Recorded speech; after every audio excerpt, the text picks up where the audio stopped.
guess I even have to use the gavel, do I? Well, welcome everybody, and we'll call the Lee County Port Authority Airport Special Management Committee meeting to order, and if we could please stand for the Pledge of Allegiance. I pledge allegiance to the flag of the United States of America and to the republic for which it stands, one nation, under God, indivisible, with liberty and justice for all.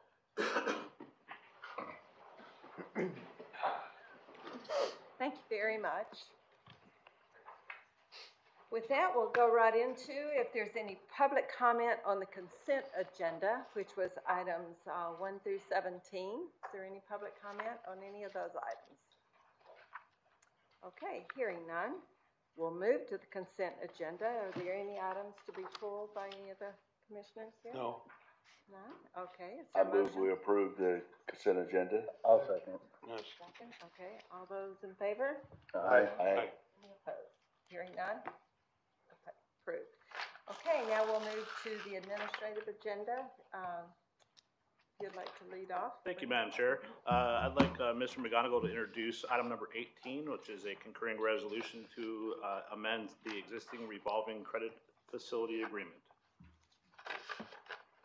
Good afternoon, Commissioners. Nice to see you. Brian McGonigal. For number 19, where, like Steve said, this is an amendment to our existing line of credit with Bank of America. We have a $50 million line of credit. We've had it in place since 2022. The index rate is changing. It's under a Bloomberg rate right now, and it's going to a SOFR, S-O-F-R, which is, I always have to look this up, Secured Overnight Financing Rate. So whenever those rates expire, it requires a new loan agreement. So it requires board approval. Those rates are hovering about, last I looked, was 4.8%. And we're also doing two other amendments to this, where we're putting in an option to increase the amount, the line from 50 million to 100 million. And it's only an option. The language is in there that it requires us to come back to the board if we choose to raise it to 100 million. So we will not do that unless you know about it. But we put some language in there. We thought that'd be a good idea. And also, it allows us to use the line of credit for projects at Page Field if we need it. It didn't allow us before, and the tax attorneys were fine with that, so we put that in there. So that's all I have if you have any questions. So they're approving an option for us to go to 100 million. From 50 to 100 million, but it requires us to come back. Back here. Yes. To exercise that Yeah, option. we thought that would be the most prudent thing to do, is to come back. Okay. Yeah. Very good. Is there any questions or discussion? So that's a credit facility for the Port Authority? It is, yeah. It's a specific line with the airport with Bank of America. Do we draw down on credit? We do.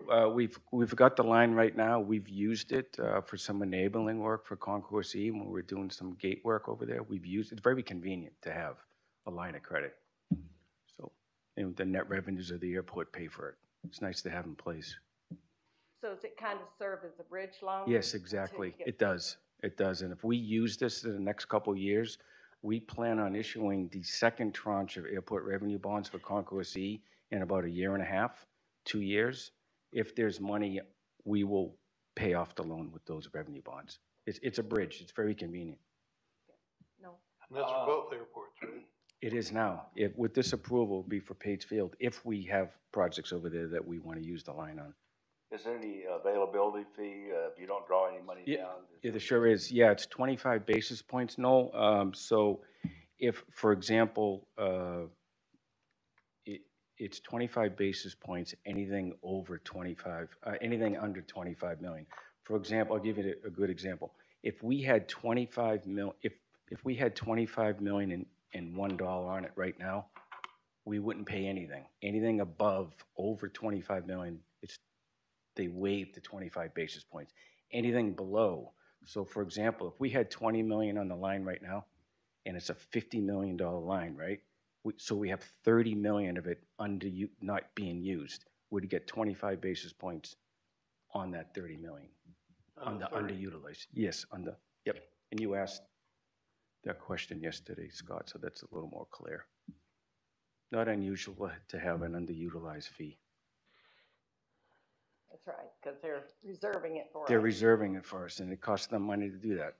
Yep. Okay, any other discussion? I move the issue. Okay, made a motion. Item. Second. Is there any public comment? Hearing none? All those in favor? Aye. Aye. Any Thank you. opposed? Thank you very much. Okay, All right, item 19 is a request for consider and ranked qualifications submitted for a second fixed base operator at RSW. I'd like Mr. McGonigal to Yep, introduce the thank you. Thank you, Steve. We did an RFP for a new FBO on May 31st. We advertised it. We had a pre-proposal meeting on June 20th. We've got a lot of good questions. And we issued, let's see, on September 3rd, we got 2 proposals in. Staff Evaluation Committee met on October 1st. They developed some staff summaries for you that's in your backup today. So we're pleased. We got 2 solid firms that met the minimum qualifications, Atlantic Aviation and Signature Aviation. They are both here today. We would like, if you concur, for them to present their qualifications. And if you don't have any questions, I could turn it over to Robert in procurement, because we do have to select the order of presentations. So if you don't have any questions, I'll turn it over to Robert.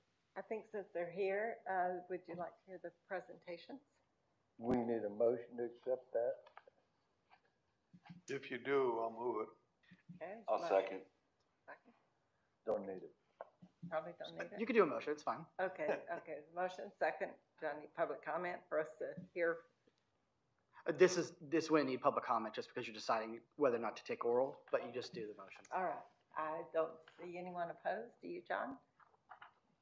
No. Okay, so we'll move forward. Great, please. yeah, All approved? we appreciate those firms being here today. So, Robert, thank you, everybody. Do our little formality, Ms. Butler?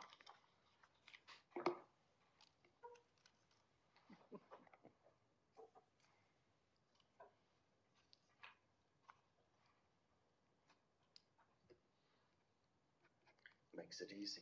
It does, doesn't it? We'll need that one later. Okay.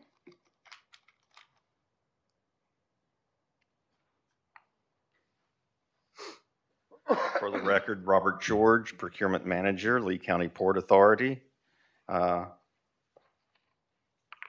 As Brian indicated, there were 2 firms that give excellent proposals and are here today to present. And they will be presenting in the following order: Signature Aviation, followed by Atlantic Aviation. Speaking on behalf of Signature Aviation will be Jim Hopkins. Tony, please pronounce your last name. Lefebvre. And Matt Franklin. They are aware of the time limits. Time limits for these presentations today have been extended to 15 minutes because of the nature and the length of their presentations. They will be followed by our standard question and answer session, and then the brief follow-up. So with that said, Signature, the stage is yours.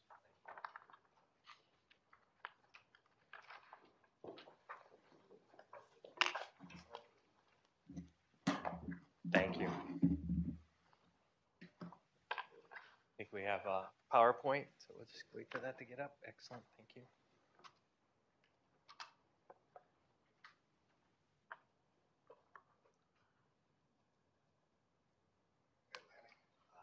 Nope, the other one.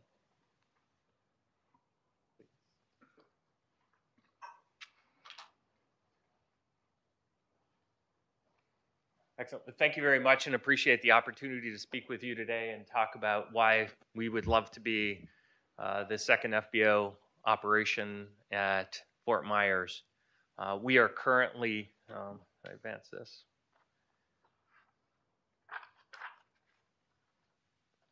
Picture of me and Jim right here. Validation.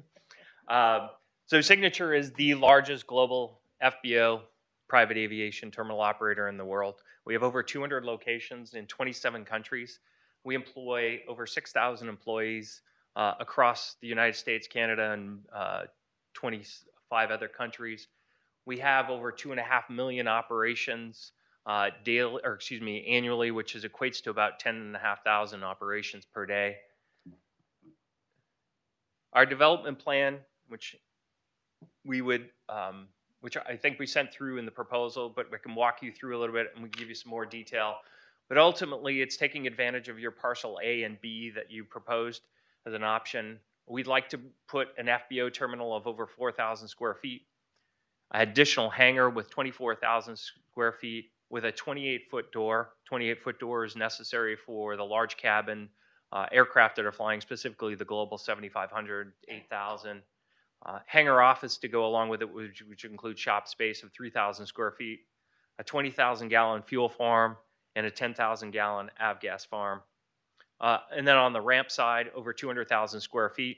And then more importantly, one of the things that is critical to accessing that property is a taxiway connector that we would also propose to put in place.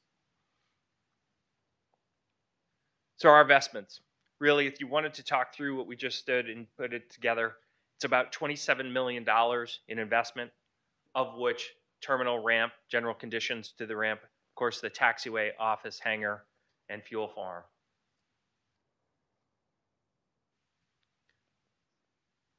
If you take a look at the industry, Signature overall, and certainly since post-COVID, has taken on a number of initiatives to change our organization from not just a traditional FBO and really move its way into a private aviation terminal and focus on guest and hospitality. We view ourselves more of a hospitality business now and servicing customers well beyond just providing a front door, back door to get your airplane to your car, including valet services, but also making sure that we're providing that guest experience and resident experience. So those that keep their airplanes with us and are able to be tenants of ours. We change that term to resident because they mean a lot more to us than a tenant. A resident is truly somebody that's invested in our long-term interest and, of course, the airport's long-term interest, along with our guests who come through our facility. And we really view ourselves as a front door to a community. And, of course, when they leave the community is also the way and last thing they see when they leave a community. And so it's important that you put a good front door and back door relative to leaving as well. From a customer's perspective, we have the deepest customer relationships. That certainly comes with scale, but it also extends to the fact that we're able to provide the services and expectations that the likes of NetJets, FlexJet, the largest two operators in the world in the private aviation space, come to Signature and utilize our services around the network. We provide more dedicated facilities to those two operators.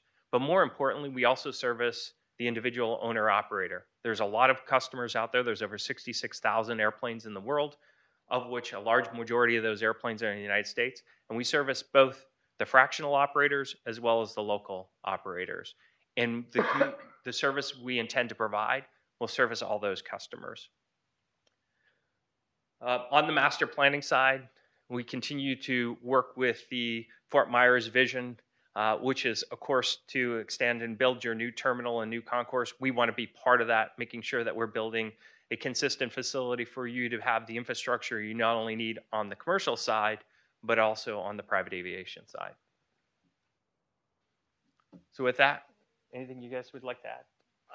Yes, good afternoon, everyone. My name is Jim Hopkins. I'm the Senior Vice President of Airport Relations. We greatly appreciate this opportunity to address you this afternoon on behalf of Signature Aviation. There's some thoughts that I want to share with you that I think they're very important about this airport. First of all, why is Signature so interested in Southwest Florida? Well, if you look at our map of our 14 locations, the place that we're not is Southwest Florida. So the reality is this is a huge market, and it's an important market. And so we choose to be here and want to be here, and we want to have a greater presence in this market. We think that it will serve Signature, but most importantly, we think that it will serve Fort Myers and the community that it serves because of our network connections and all of the customers who come in and look forward to the standardization, safety practices, and economies of scale that Signature offers. The reality is this: if you have customers that are based here in Fort Myers, they're going to leave here and they're going to go somewhere else. And what a great opportunity where they can go some other place and there's a similar brand to greet them, to give them the same great service that we will offer them here at Fort Myers. The other thing that I want to point out is we can't miss the fact that in the past 2.5 weeks, we have all gone through some real national or natural disasters and that have threatened the west coast of Florida tremendously. We're very sensitive to that. Matter of fact, Tony Lefebvre and I last week were in our aircraft and we flew into the day after into Tampa and to our locations at St. Pete. We're proud to tell you that we were the last to close our doors and we were the first to open our doors. We make sure that we're there to serve the airport and to serve the community. We're there to make sure that we are open for business. And I'm proud to tell you that at our location in Asheville, we're the command center for Western North Carolina. These are important things. FBOs not only serve private jets and corporations, they serve general aviation. They serve the military. FEMA came and set up their command center with us. The North Carolina Air National Guard did the same thing. We're the first that received the phone calls when many times natural disasters occur because they have to get in and get out, and the best way to do that is through aircraft, meaning helicopters, jets, turboprops, and small aircraft.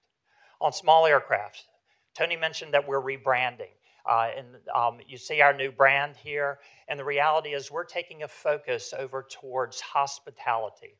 We're not just an aviation service business. We measure hospitality because hospitality businesses are held to a higher standard.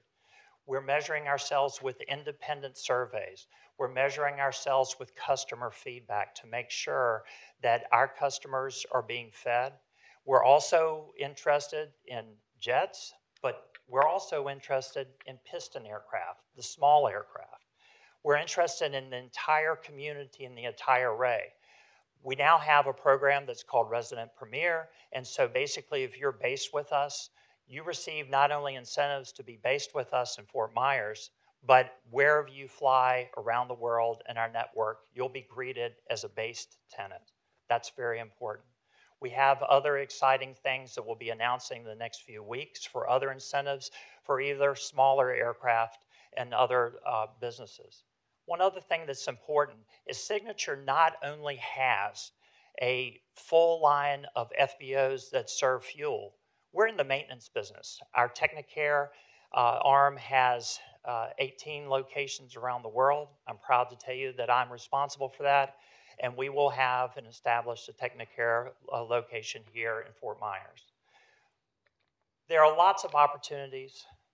I think the fact that we believe in this is the fact that we not only looked at your phase 1 opportunity or the phase 1 parcel, we looked at the second parcel also. We want both. We want to be here, we want to develop here, and we appreciate your time. Matt, did you want to add anything? I'll leave it at that statement. We're glad to take questions. You say you're going to be a maintenance facility, but that's not an overhaul, is it? What kind of maintenance would you be performing at that facility? It will be general maintenance practices within the standard guidelines of the aircraft's maintenance manual. We will not be doing engine overhauls or any overhaul components, no sir. Would that be something you would grow into? Or would you ever, do you do MROs anywhere? Well, the MROs that we have, the 2 largest locations are in Greensboro and Winston-Salem. We also have one in Bournemouth, England, and Fresno, California. So you said, will we grow into it? We're an entrepreneurial company. We don't turn away anything. So if there is that opportunity, we're glad to do that. But on the other hand, one of the things that's very important, we have tremendous relationships with with all of the large aircraft manufacturers and MROs. So typically, if for some reason it's a service that we don't provide, it's an easy phone call to find an interested partner who would come and serve with us. And then do you hangar aircraft like rentals monthly, or is that part of your service here? Or what's happening with that? So our aspect? model is a combination of all those. We have permanent tenants, so people that have a facility with us. We build bespoke hangars for some customers that want to build a custom hangar to it.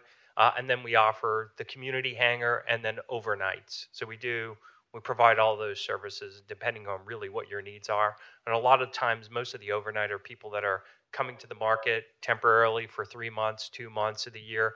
We'll find a hangar opportunity or a hangar space for them for that period of time. And are there going to be, obviously you got to have some outdoors Yes. storage of aircraft, right? Yeah, so the 200,000 square feet of ramp space would cover that. And of course, as capacity demands and dictates or more capacity, we would expand. And this is very typical sort of our footprint around the world. As we start seeing kind of a 60% plus usage, we start to look at whether we need to add more pavement and continue to grow into the demand. I should know this, but what's the size of your lease square footage of ground? 200,000 square feet is the ramp space, but No, but I mean your total. Oh. In terms of parcel A and B, I have, In other words, you have 10 acres, 14 acres, 12 acres. How big's your parcel? I'm not certain the exact, but I would tell you it's the full extent of parcel A and B that was put forth in the RFP. Yeah, one my gosh, I should know that. I should ask in the briefing. I believe it's 27. 27 acres. Yeah. Okay. Good. Big piece. yes. And then, of course, includes the taxiway connector in there as well. I think one thing that I'd like to add is we speak to the fact that we have a phase 1 plan and a phase 2 plan. Phase 2 will speak to the opportunities of advanced air mobility and all of the great technology is coming this way. There are many that are certain that advanced air mobility and the vertical flying aircraft will come. There are some that are skeptical. Either way, our designs will accommodate both, and we're prepared for that, and we look forward to those future developments. So, yes. Yeah. Noah. When do you foresee this facility being online, being operative? So what we've typically done in these opportunities is we build the ramp out first, we'd build the connector, and then we would pioneer with some type of temporary facility while we're building our permanent facility. We can typically get that up and operating. Again, I don't know the complete grading that we would need to do for the taxiway, but could be between 12 and 14 months operating from a temporary facility, a fully functioning facility in about 24. Have you built any facilities to withstand 200-mile-an-hour hurricane wind? Interesting enough, we actually bought one of FEMA's hangars, and it was certified to Cat 5. We had to rebuild after a hurricane in Key West, and it's our only elevated FBO in the world. So it sits about 8 feet above sea level. So we're fairly adaptable given the conditions. And it's funny, this morning we were going through all of recovery efforts that we went through, and it's how do we build a more resilient facility. And some of the things we do, of course, we do the kind of the standard package of generators and impact windows, but there's more we can do, especially in roof design. And as we do that, it's important because we, as Jim was referring to, we are typically where first responders come, and especially if they're cut off from roadways, which we have in North Carolina. We're running right now, we have 9 Chinook helicopters, three C-130s that are just in and out moving precious materials to residents that need it. And so we take that responsibility seriously. And so we would try and build the most resilient facility possible. And so we can get in there and operate as quickly as possible, including the fuel farm. Thank you. You're welcome. Yeah, sure. Go ahead. Yeah. Jim just wanted to refer to sustainability too. And I think, sustainability can be forces for the sake of, checking a box. But what we've chosen to do is really provide solutions to our customers as it relates to providing SAF, so sustainable aviation fuel. We're the largest buyer of sustainable aviation fuel in the world. And we don't do that just for a social credit. We do it because our customers want it, and we're able to source it and secure it because of our scale. Going into next year, we'll be over 25 million gallons. That puts us as still the largest buyer of sustainable aviation fuel in the world.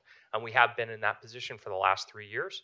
And we continue to do other things that make sense for the community, but also make sense that we're being responsible corporate citizens as well.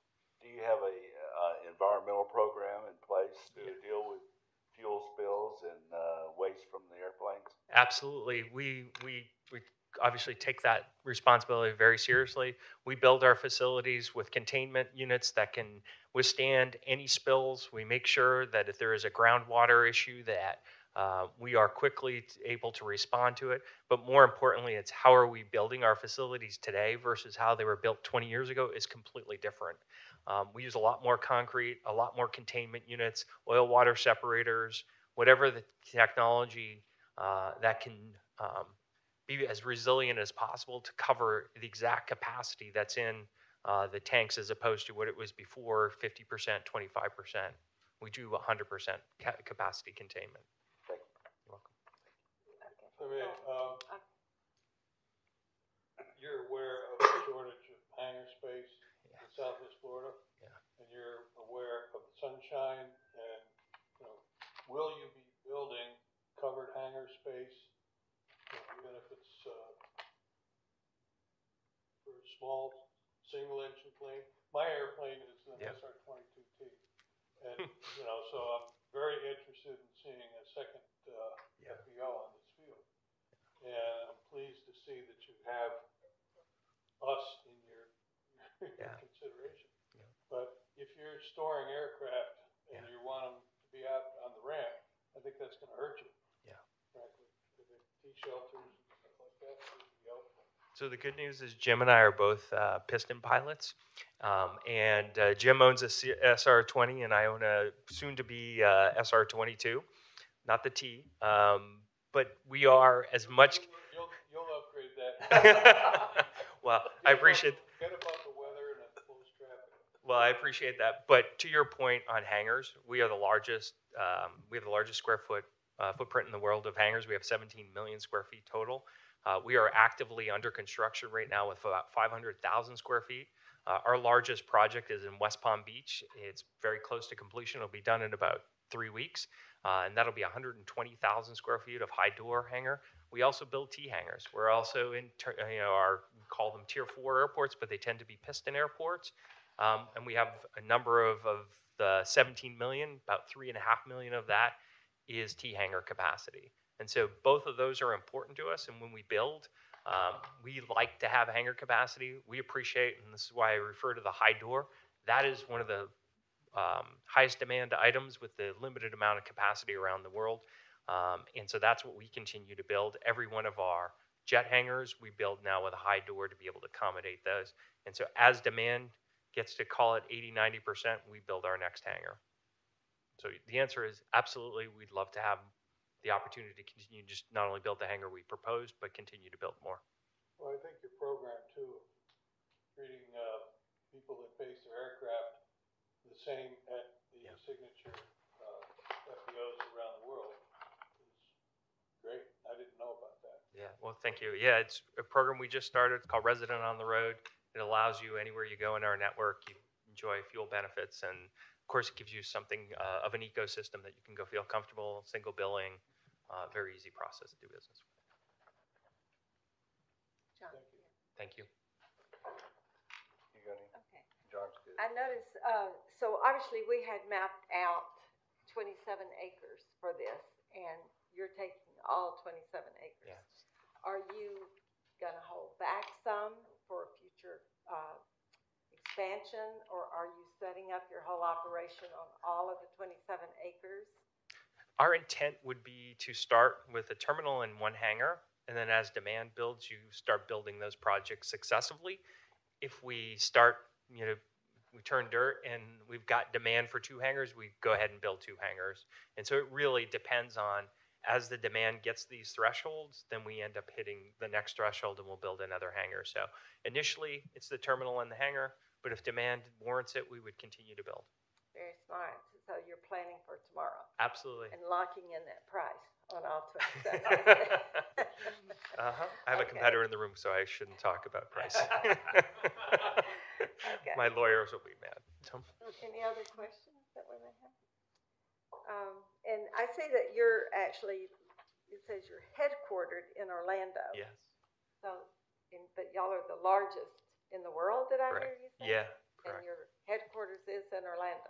Yeah, we became a privately held company. We're owned by U.S. shareholders.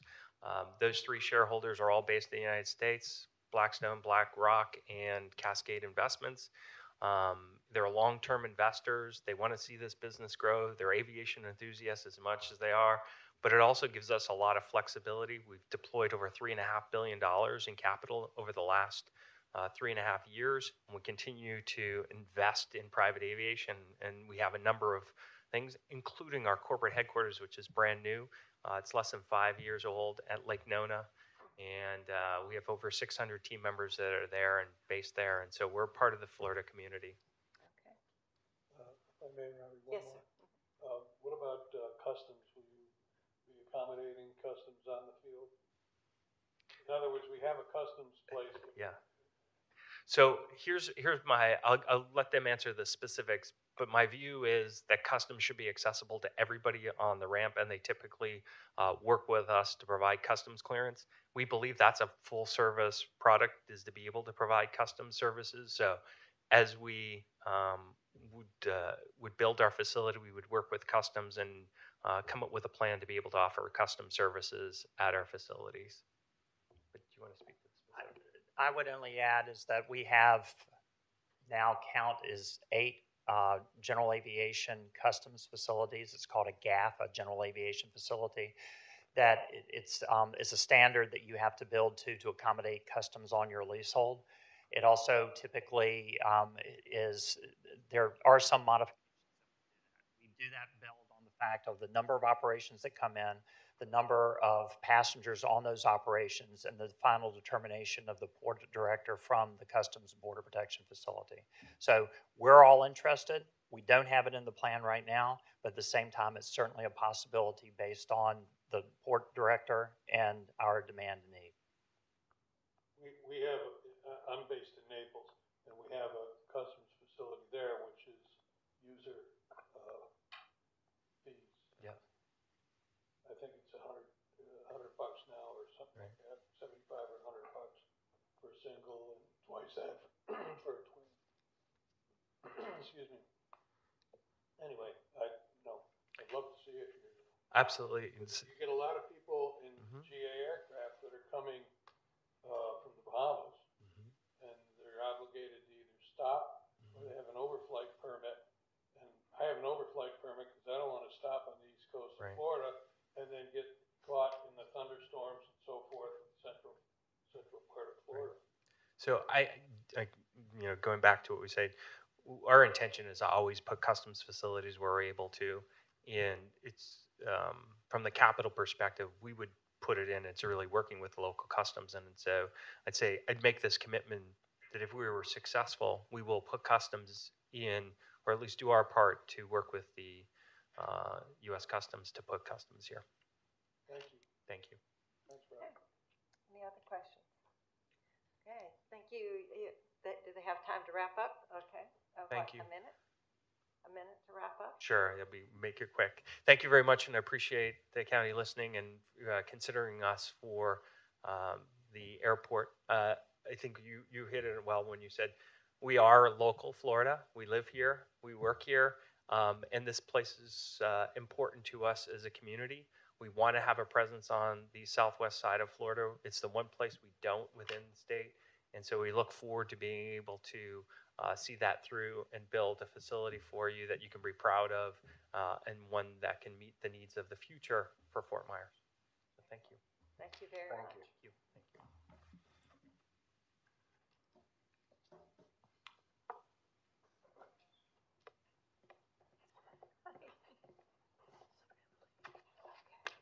Just a couple of seconds to reset, Dana, if you don't mind.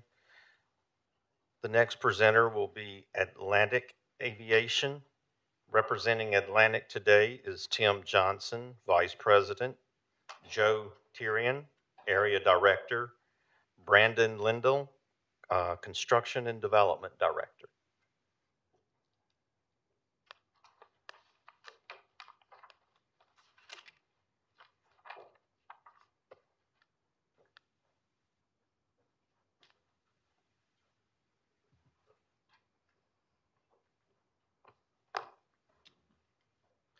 Good afternoon, everyone. My name is Tim Johnson.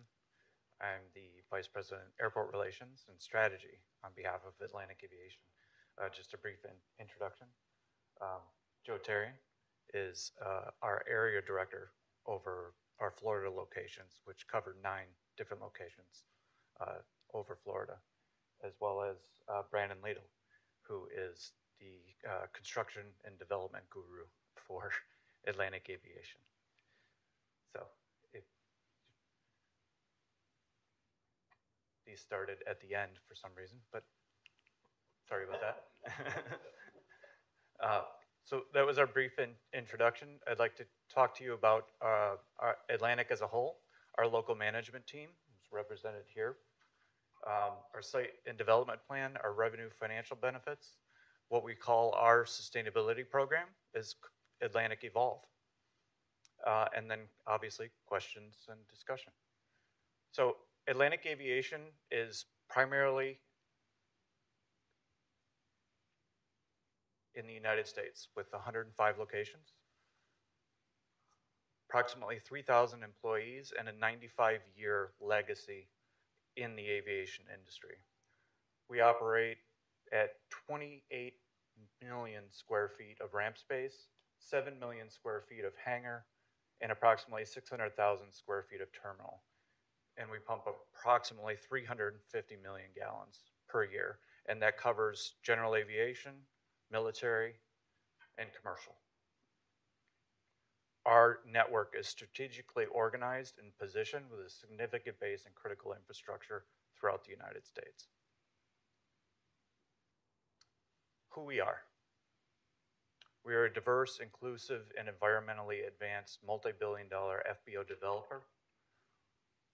We call it local everywhere. We're in every community that we serve. We are doing community efforts. We are doing community benefits. We are out doing affordable housing. We're doing everything that's within each community, even though we are a national company. What's important to the community is what's important to us.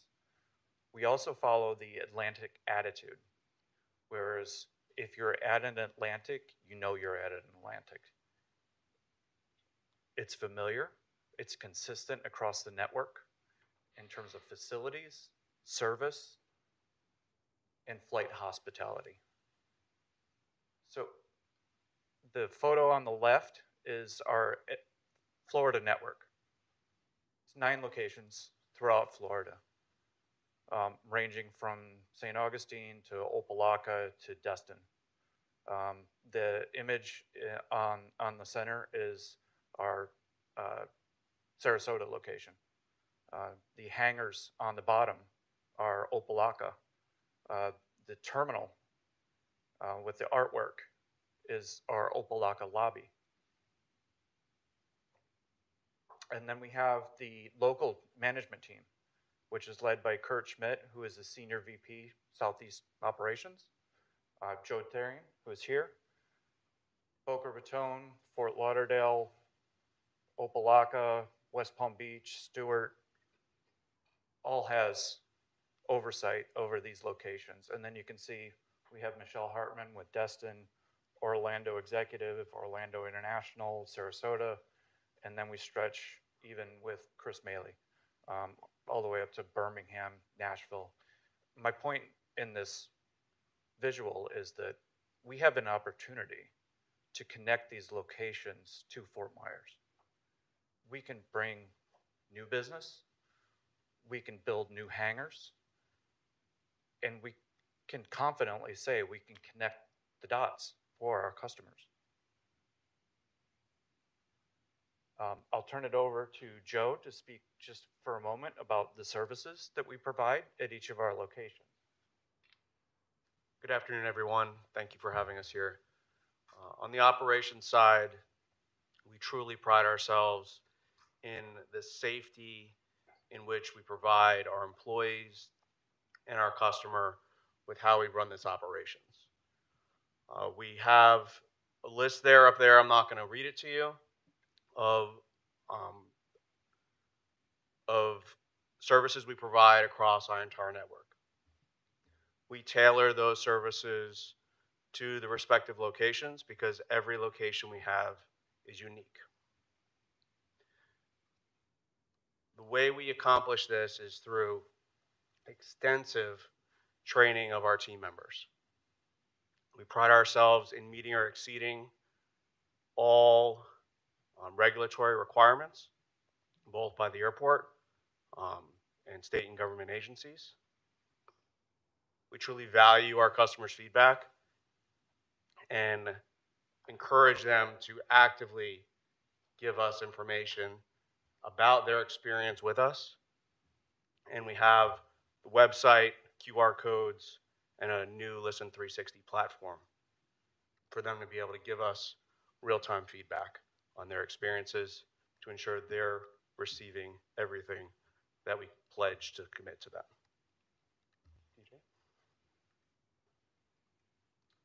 So I term it as our solution set. These are the technical criteria and the valuation criteria that Lee County was seeking, that the airport was seeking. And these are how we are to be successful as a second FBO on the airfield, to be technically excellent service provider. New facilities that achieve operational safety and efficiency. An ambassador to the community, where we do that every location that we have. 105 nationwide. It's very important to us. Remember, it's what we call local everywhere. We're a premier employer. We are diverse and have a DE&I program. We have committee members that participate in that throughout the company. That's always an important element in every market where we seek to employ. And we're a careful steward and a confident steward of managed sustainable growth in all aspects of our operations. We're setting forth a plan to operate a full-service FBO, complete design construction of both parcels with a measured, phased approach, and we'll get into a little more detail on that. Meeting all requirements of the minimum standards, specifications, inclusive of all development costs and assumed allowances for existing site conditions. And with that, I'll turn it over to our design and construction expert. I get the fun part. Digging in the ground is always, well, who doesn't like to dig in the dirt? So this is just an overview of the entire area. This is our phase one approach. You can see we'll work top right around to the left. We are planning for future eVTOL to be a part of phase one. That'll include the infrastructure required to bring those aircraft in. To the left of that is our fuel storage, fuel farm area. Moving left will be a 2,500 square foot expandable FBO terminal. That is just for our customers. There's no back of house in that terminal. To the left of that is our first hangar, a part of phase one, which would include our back of house. So our teams and the nitty gritty dirty work is going to operate out of that front half of the lean-to area of that hangar. The back side of that will be dedicated offices and shop spaces for tenants. 25,000 square foot hangar. And then moving down from there, you'll see dedicated tied-on area. Again, connectors back to taxiway. But that is just our phase one, which incorporates part of parcel B as well. Here's an overview of what that would look like if you were to be allowed to take a drone up.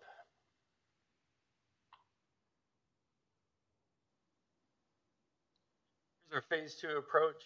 We have a couple of different options here. Again, future forward, we're looking at totality of both parcel A and parcel B.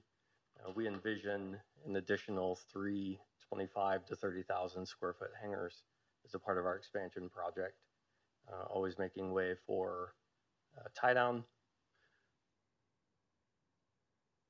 And then future consideration, again, as we partner with the airport on what makes the most sense for general aviation here, we can push that phase out, giving us more ramp space.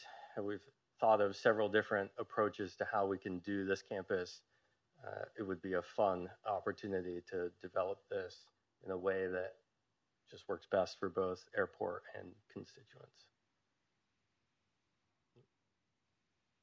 And we'll go to sustainability. Thanks, Brandon. This is our Atlantic Evolve program. So these are all the different elements associated. Our ongoing initiatives, fleet electrification of ground surface equipment, efficient construction during development. Again, it's multiple phases, so we want to be thoughtful. Also our carbon footprint locally, sustainable jet fuel alternatives, so SAF. We do that. We even have a book and claim program. So if you can't get access to SAF on the airport, you can do what's called a book and claim, where you can actually acquire SAF credits that transpire to you when you're on the ground moving your aircraft. So we move it around the network. Environmental impact initiatives, what's important to Fort Myers. We've included the eVTOL, the vertical takeoff, the construction and renovation sustainability elements that go into all these future developments. Hangar, terminal, even solar panels atop our facilities. So this is our program to focus on sustainable elements within Fort Myers. And we do this everywhere. It's part of our ethos. With that being said, I greatly appreciate the opportunity for the invitation and to bring the Atlantic team here and present to you our plans for Fort Myers. Excellent, thank you. Any questions? Where's the fuel farm for you guys on that picture? Yeah. Right here. 20 jet and 10 of Lola. Yes, with additional opportunity to add to that as demand grows and we build out, phase 2 and future hangars. We'll need additional capacity, of course. No. Do you have any accommodation for the new, what is it, unleaded, lead-free or whatever they call it, fuel? It's ultra low lead. The challenge with ultra low lead is it's very very concentrated within like the California, the West Coast. Right. So it's mainly getting access to it, making it commercially viable so that we can actually provide it.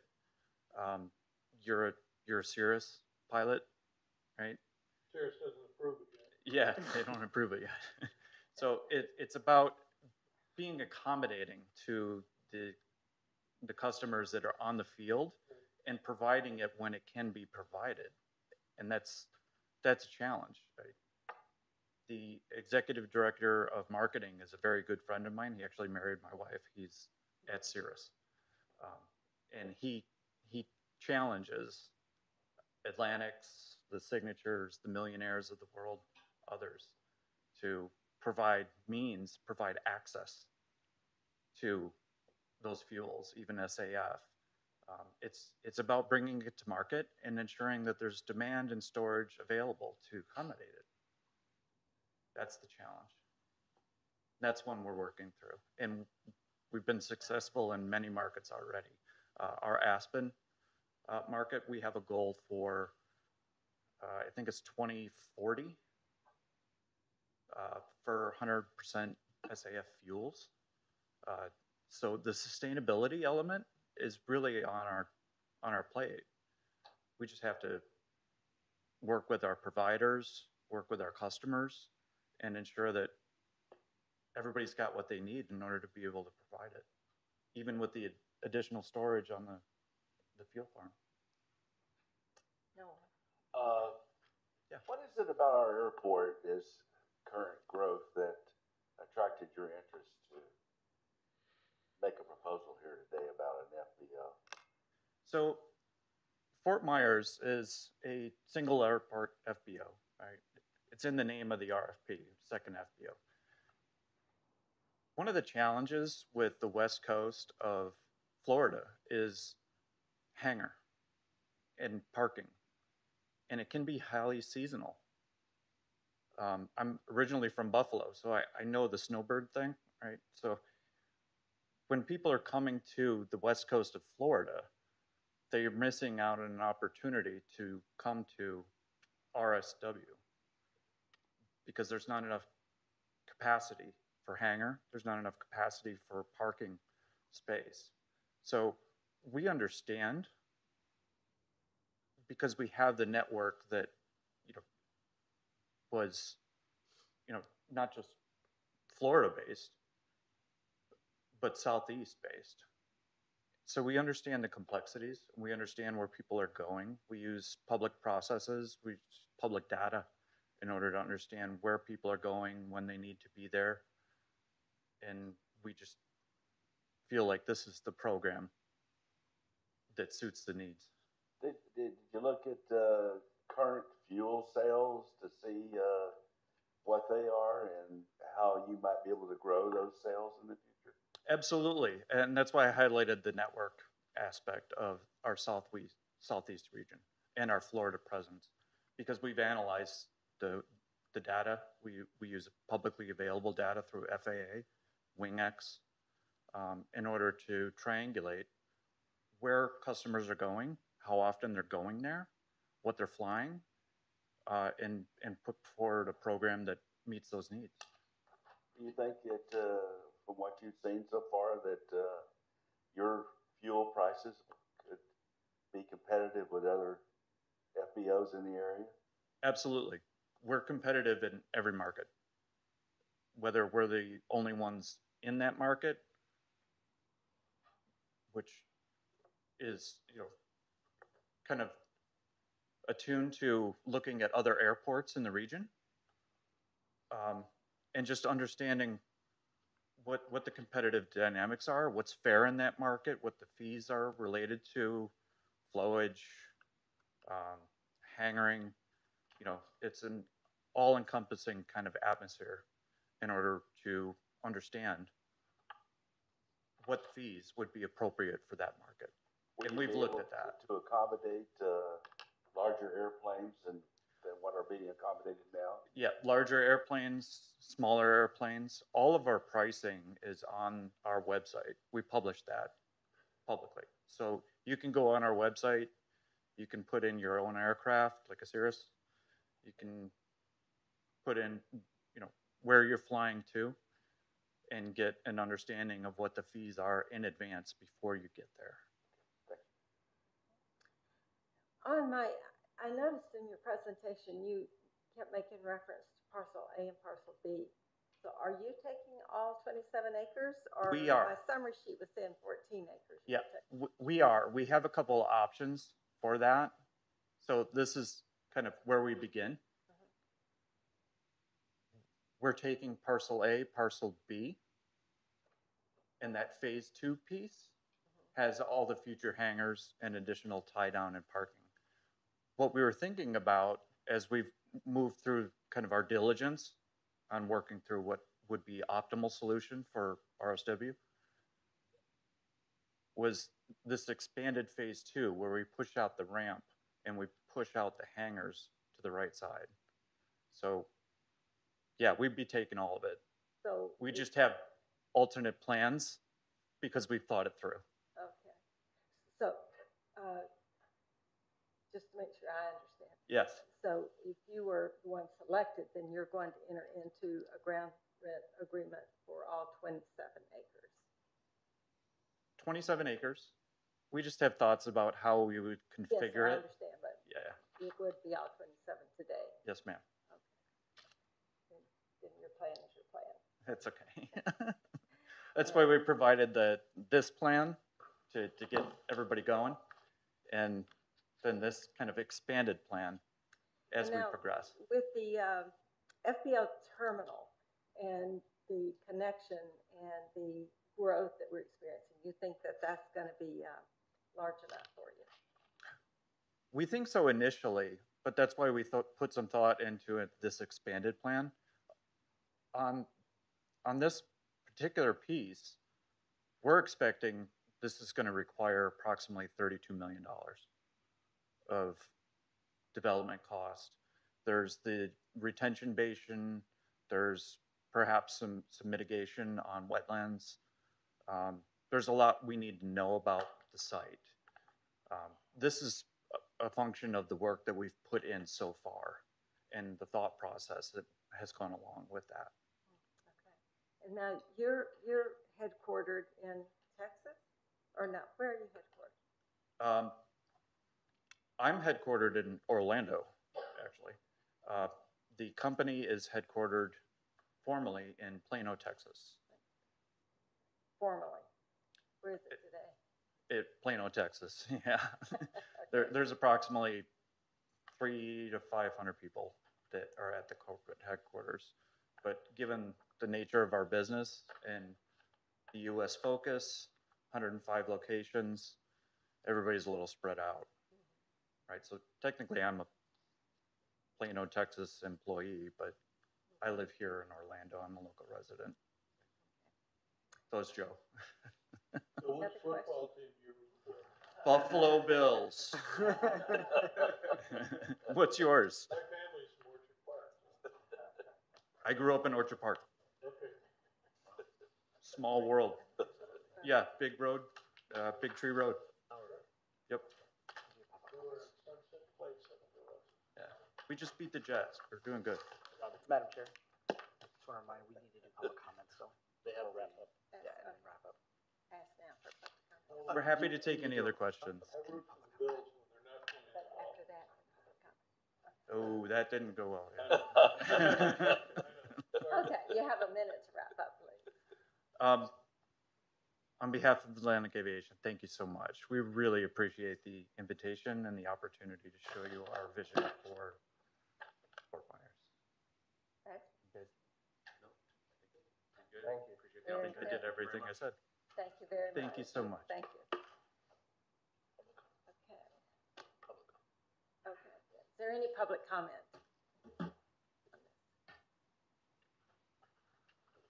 Hearing none? Okay. Y'all would like to vote? Let's do it. I'll vote. Oh, you want to I'm ask? going to vote.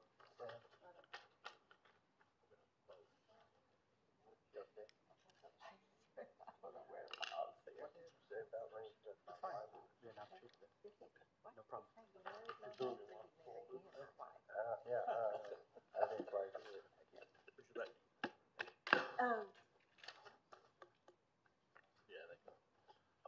Maybe take just a break.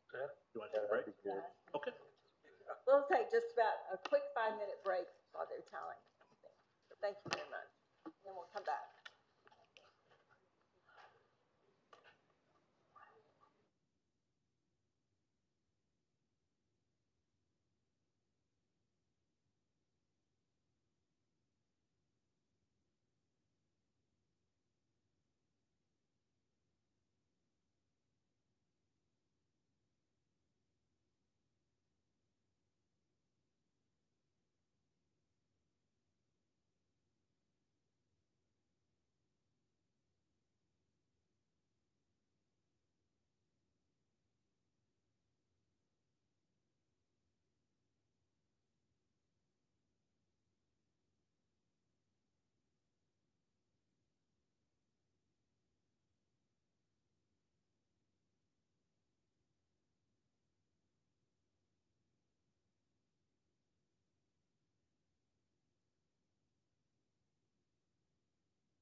Okay, we'll call the meeting back to order, and I'm going to quickly turn it over to our council. Thank you, Madam Chair. Sorry, for procedural purposes, we shouldn't have taken that break before hearing the result of the vote. So what I'm going to ask is that the ASMC do a new vote, and while that vote is being tallied, we'll go ahead and on to the rest of the administrative agenda, and then we'll be able to pick that up and hear the results of the vote. So you should have new paper in front of you. If you go ahead and issue that vote again, and we'll go ahead and get those tallied up again. Thank you. Thank you.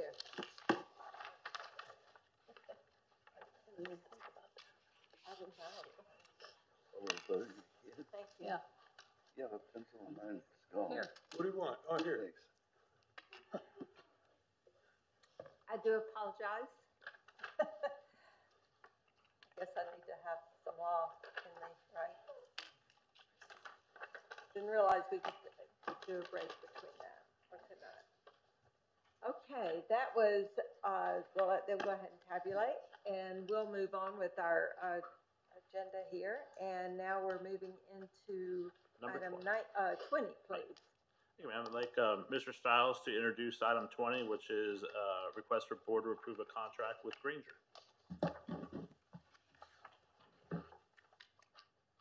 Good afternoon. My name is Chris Stiles.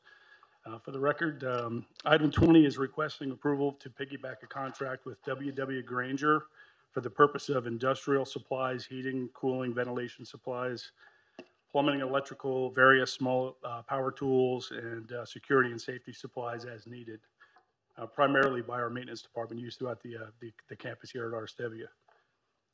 LCPA anticipates spending approximately $400,000 to $750,000 a year on this contract. The contract has a 2-year initial term and a 2-year renewals. Any questions?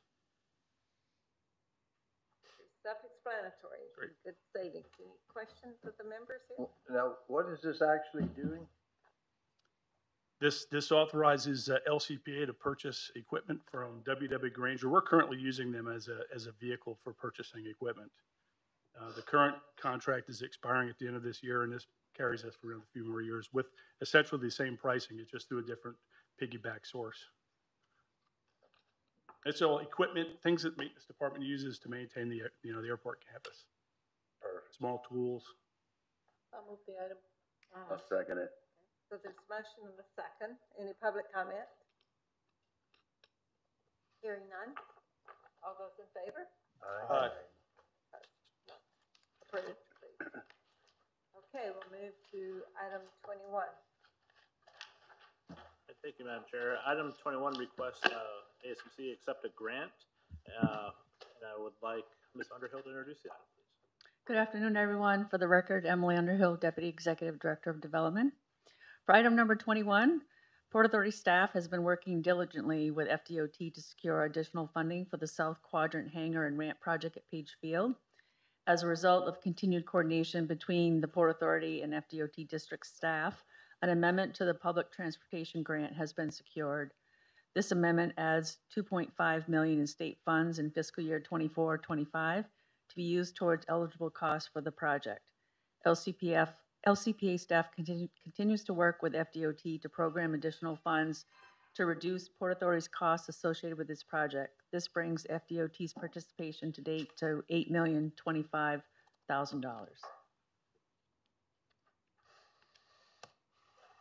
you, Emily. Any questions? How much more funding will we receive from the state? I believe we have another amount coming in. Is Juliet here? Juliet is not here. I believe we have another tranche coming in an out year. I don't know what that exact amount is. Yeah. Total project cost was $40 million. Yeah. Yeah. Mm-hmm. I'll move the item.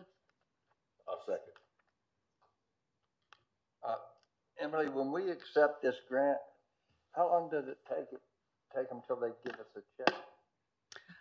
As soon as this grant is signed, we start producing invoices and we send that to them and it gets reimbursed. Also, we just keep sending them Yes. invoices until we reach 2.5 When we have eligible costs, exactly, we send them those invoices for reimbursement. They don't actually give us 2.5 million. No, in our it's bank as we account. need it and as we draw down on it.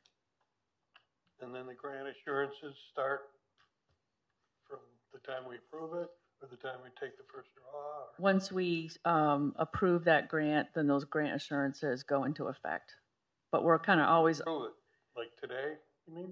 once it's fully executed, Okay. The invoices go out tonight. Yeah. Okay, any other questions? Yeah. If there's a motion and a second on the floor, any public comment? Hearing none, all those in favor? Aye. None opposed. Okay, that's approved. Okay, then we'll move to item 22. All right, item 22 is a contract amendment with OAK, and I'd ask Ms. Underhill to introduce the item, please. Alrighty. The Port Authority's mitigation park property provides mitigation lands to offset wetland and listed species habitat impacts that resulted from the original construction of the Midfield Terminal Complex. The entire mitigation park property totals 7,000 plus acres and is located approximately 5 miles southeast of RSW. Mitigation Park is the headwaters of the Corkscrew Regional Ecosystem Watershed, or CREW, and contains the largest freshwater marsh in Lee County. In addition, it is a critical flowway and groundwater recharge area. It is an environmental asset to all of Lee County. The Lee County Port Authority is required to perform land management activities at Mitigation Park according to the terms of the special conditions described in these permits. One of the required land management activities includes exotic nuisance vegetation species control, as well as maintenance of the property's perimeter fence in perpetuity. To perform this work for the upcoming fiscal year, the Port Authority's construction manager, Owen Ames Kimball, has competitively bid all work to provide the needed fence repairs, trail maintenance, as well as treatment of exotic and nuisance species within the Imperial Marsh South and North areas, as well as in Site H. Staff asks that the ASMC endorse the contract amendment in the amount of $2,492,702.38 to conduct fence, trail, fire break maintenance and initial and follow-up treatments of exotic and nuisance species within the Airport Mitigation Park. And number 2, approve a total project budget in the amount of $3,170,379.47. Yes, no. Why this increase?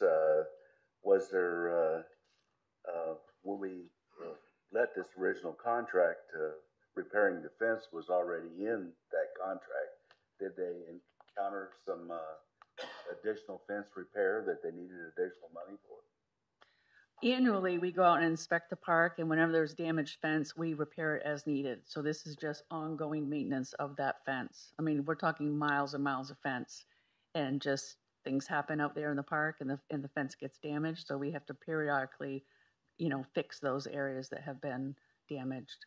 Are we going to see increases before the completion of this contract for additional fence fixing?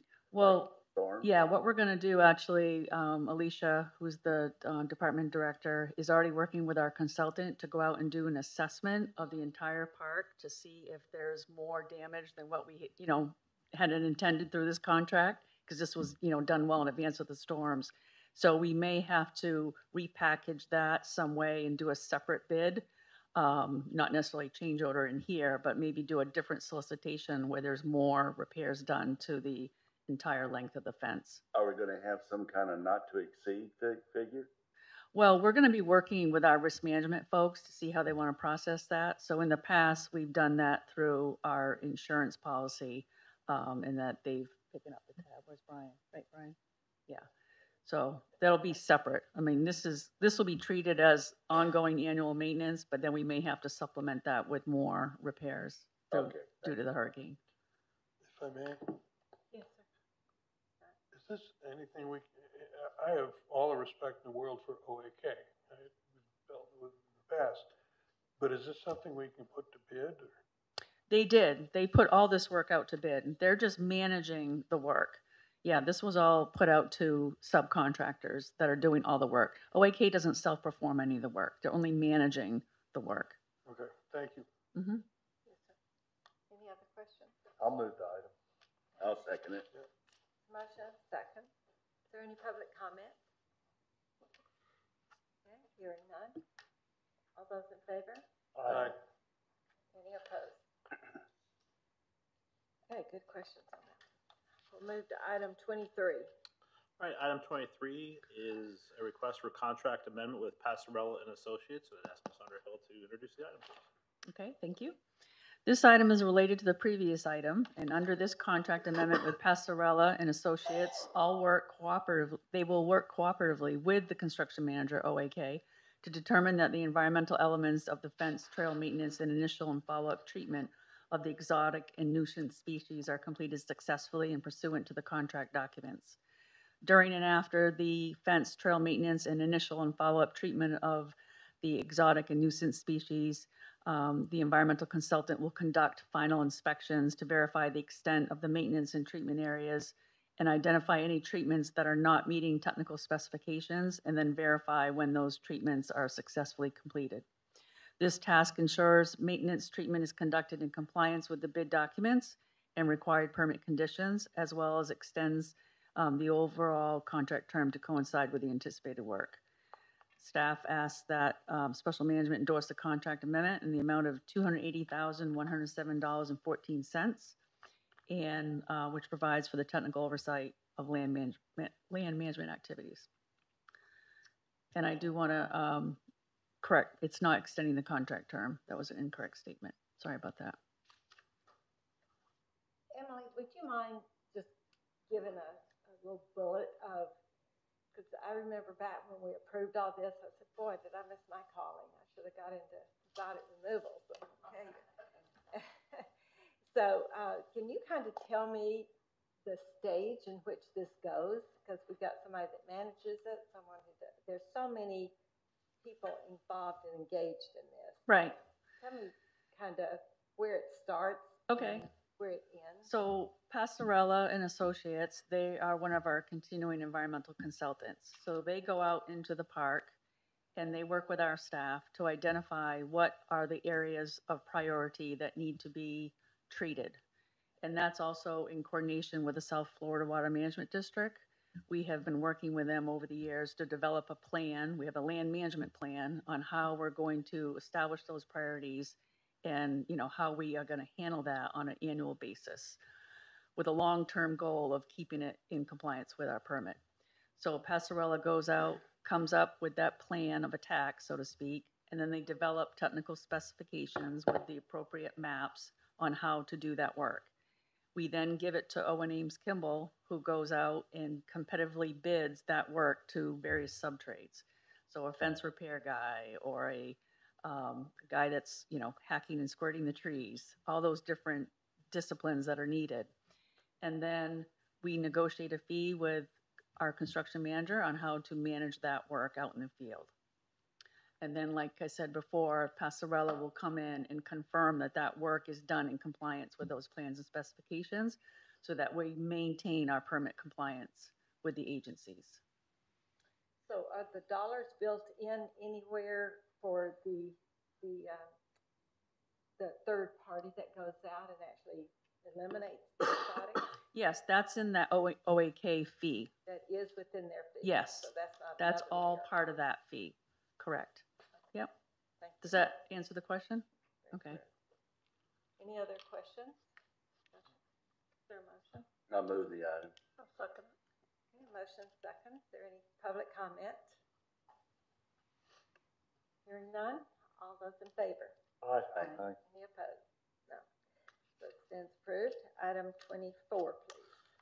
Item 24 requests consideration and rank for qualified submissions for the project support services for the terminal expansion. I'd like to ask Ms. Underhill to introduce that, please.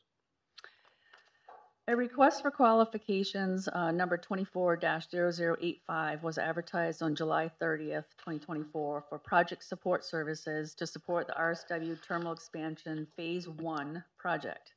The scope of services for this project includes acting as an extension of staff, performing schedule analyses, construction auditing, cost estimating, claims review, invoicing review, construction observation and documentation, meeting attendance, contract interpretation, change order analyses, specialty consultant reviews, project controls, forensic analyses, operational readiness and activation, and other contract administration services associated with the RSW Terminal Expansion Phase 1 project.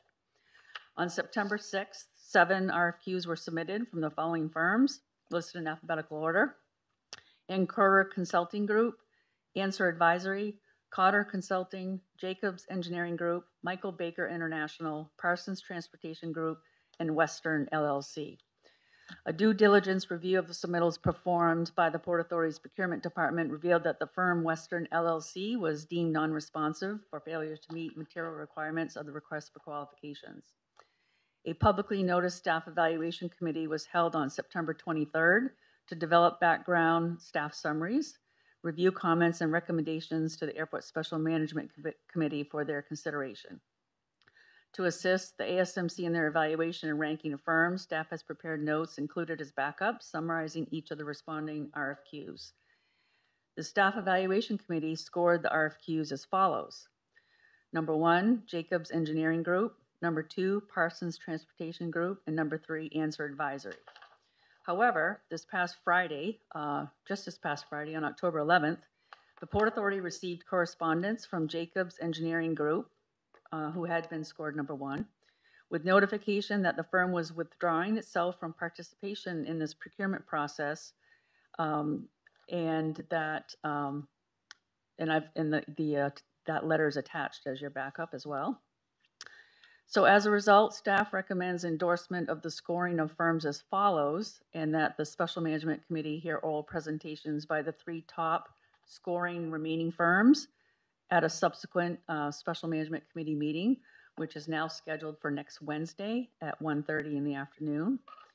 And so those 3 firms now are, as scored previously: number 2, Parsons Transportation Group; number 3, Answer Advisory; and number 4, Ancora, I hope I'm pronouncing that right, Ancora Consulting Group, LLC. So if Airport Special Management Committee agrees with this recommendation, I would ask Robert George from Procurement to come forward to randomly draw an order of oral presentations. Yes. Agreed? Is there a motion? I move that we accept the recommendation of staff to hear the presentation at the October 23rd meeting. I'll second that. That's a tough date. So there's a motion and a second. Any? No public comment. Public comment. Okay. Thank you.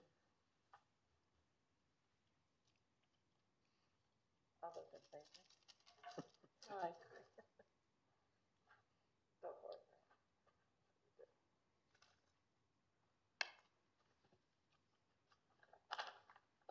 I don't know how to say that name.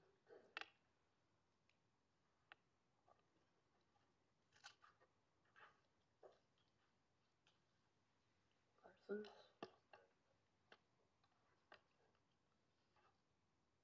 Akira.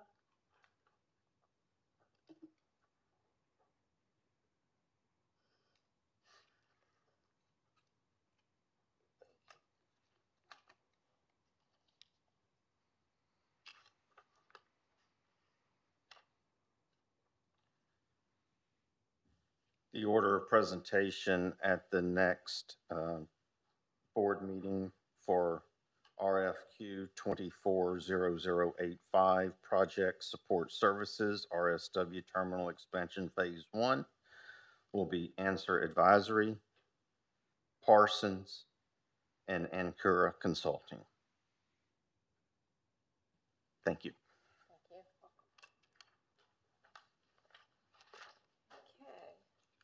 We go back to number 19. Okay. So now we will, so that completes all the items, but we will go back to 19 and get the results. We have to accept the. Oh, sorry. Okay. Is there a motion to accept the order of ranking? I'll make it. I move, so moved. Second.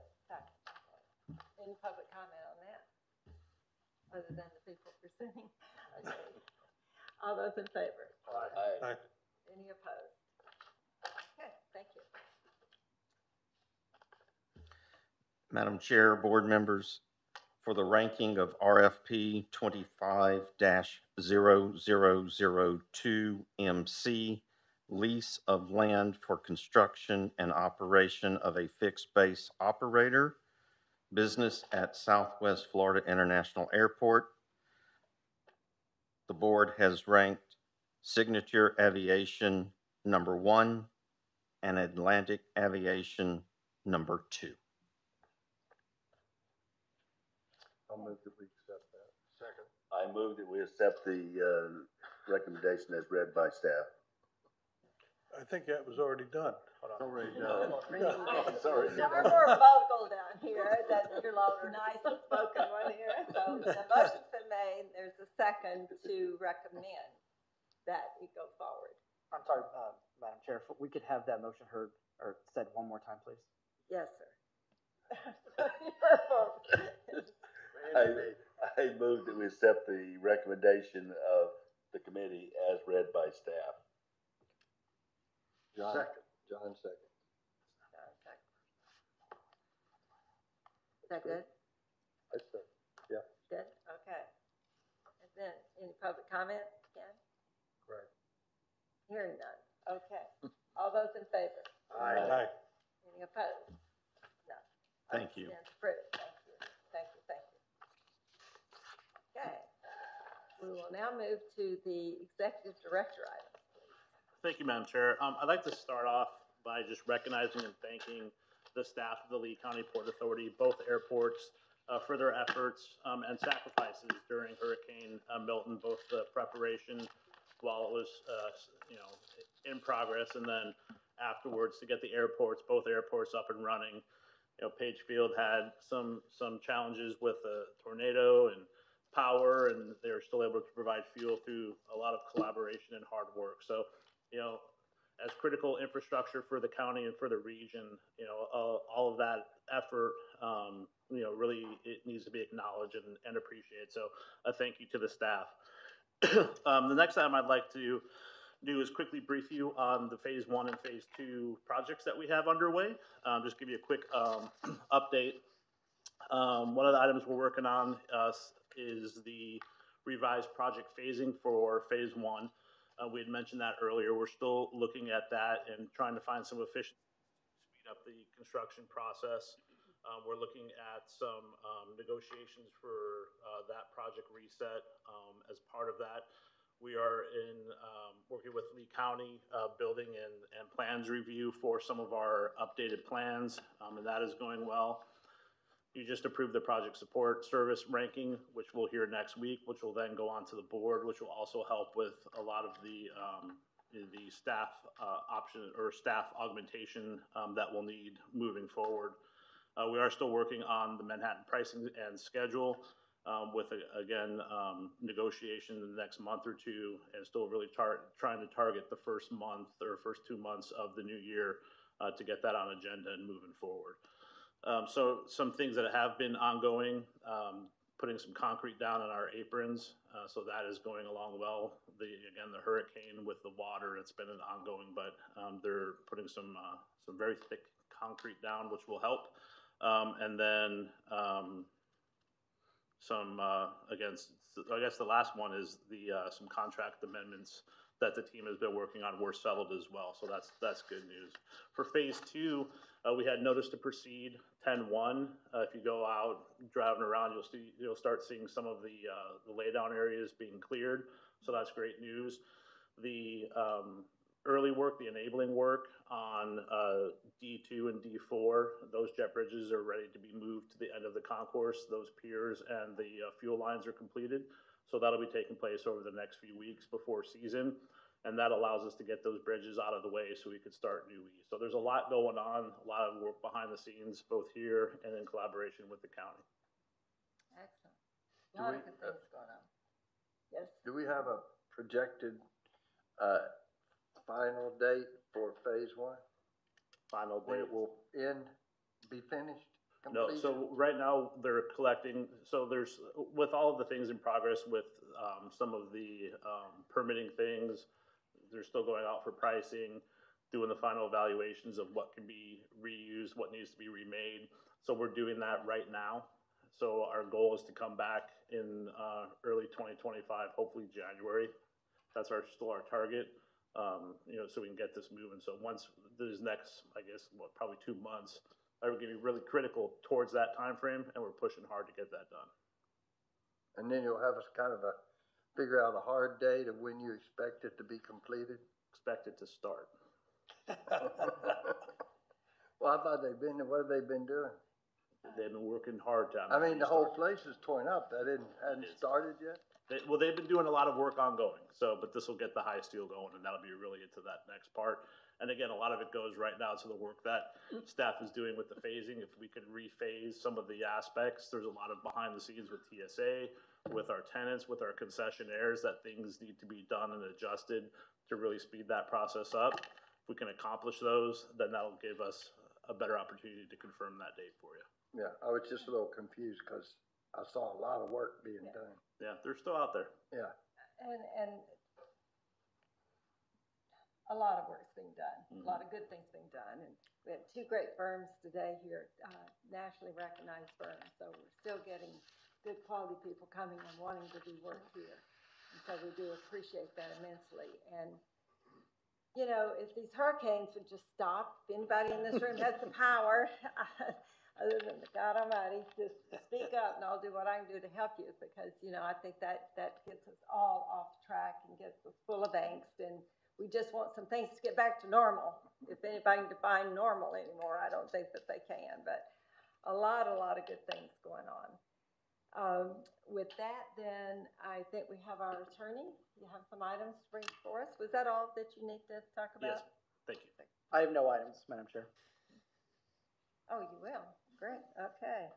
All right, no comments from me other than, I'm just so proud of this airport. There was a lot going on out here, and you kept everything running, kept it going, and, I kept, you can't control the airlines, but safety has got to be first and foremost on their radar.